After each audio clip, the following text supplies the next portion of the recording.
La democracia era dirigida hacia los años 70 por el Frente Nacional, una alternativa liberal conservadora antidemocrática instalada desde 1958 como final de la violencia bipartidista de la época.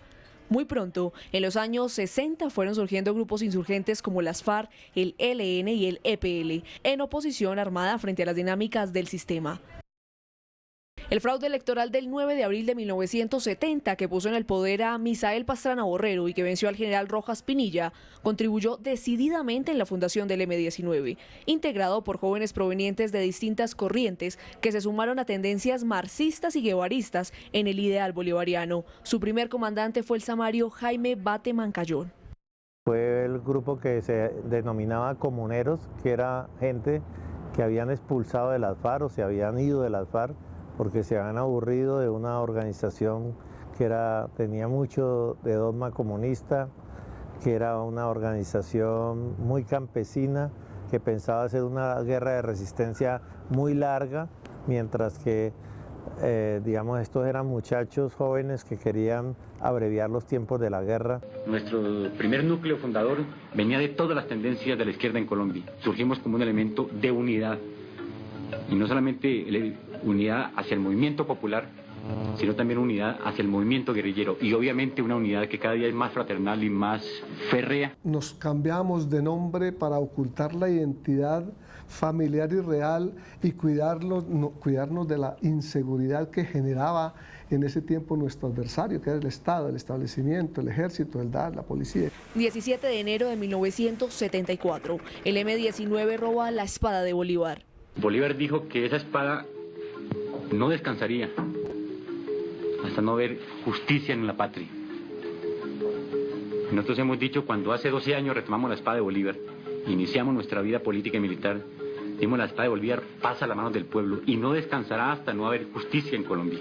Tres numerosas acciones más propagandísticas que definitivamente violentas. Entre el 30 de diciembre de 1978 al 1 de enero de 1979, el movimiento M-19 alquila una vivienda frente al Cantón Norte y en sus cimientos comienza la creación de un túnel de 40 metros de largo por el que sacaron 4.776 fusiles que le pertenecían al Ejército Nacional, al cual el presidente Julio César Turbay dio plazo de 15 días para recuperarlos.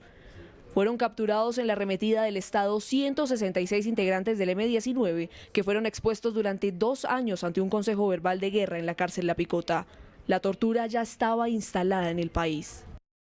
El 27 de febrero de 1980, el M-19 se toma la Embajada de la República Dominicana en Bogotá. Fue una manera de decir, mire, aquí hay una guerra de orden político, aquí hay presos políticos y es necesario que el mundo y el país lo sepan, y creo que eso se logró. Y se logró con bastante crédito por parte de todo el país. Porque son los mismos, con las mismas, han cambiado el estilo, ha cambiado la sonrisa, ha cambiado las buenas intenciones, pero este país no vive ni de la sonrisita de un presidente, ni de las buenas intenciones de un presidente. Queremos hechos. Bateman muere en accidente aéreo en Panamá, hecho que lleva a Iván Marino Ospina a la dirección.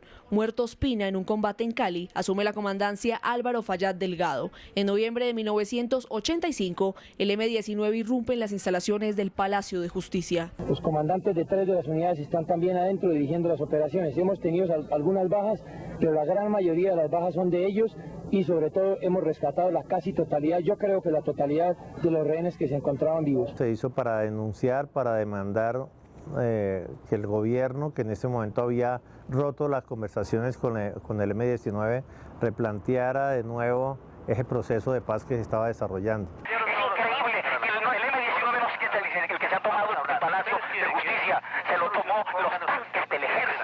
Yo pienso que los colombianos están saliendo del traumatismo del Palacio en este proceso de paz. Este es como un epílogo del Palacio de Justicia.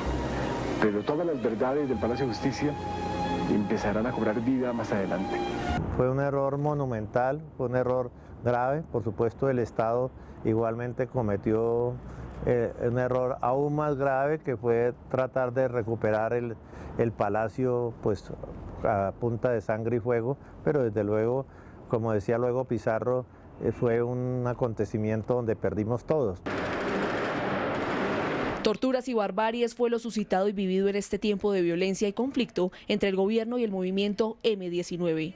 Yo lo viví, lo sufrí lo enfrenté y lo confronté. Y en el momento más terrible de la tortura, no es ni la ideología, ni es la política, ni es la guerra, ni es lo que llamaría uno el compromiso de la lucha, la que lo lleva a uno a vencer, sino que es el amor. ¿El amor a quién?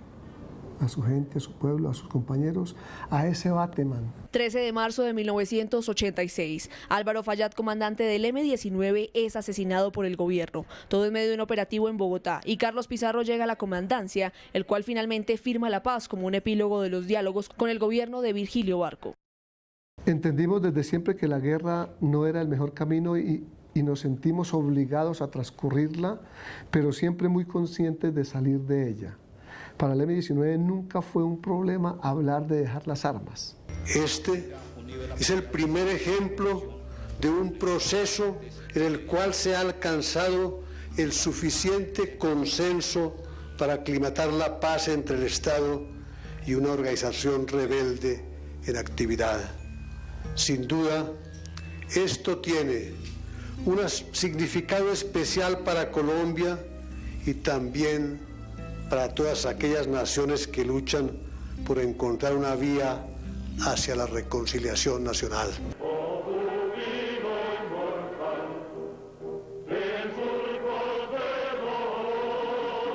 Si me dejara hablar el señor delegatario... Siga, doctor Ramírez. Yepes Parra, Miguel Antonio.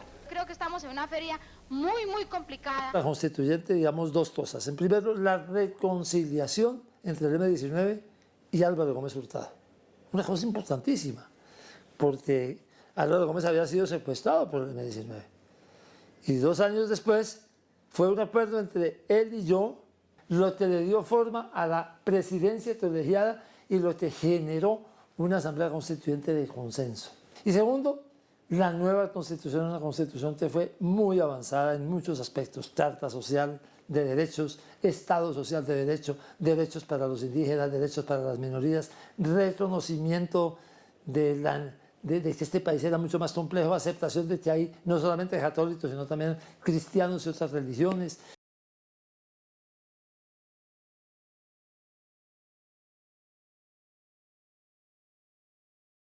Fuimos los precursores de una paz necesaria y una paz que hoy está con posibilidades de volverse ya mucho más general, pero en ese momento no nadie apostaba un centavo a esa paz en el resto del movimiento guerrillero.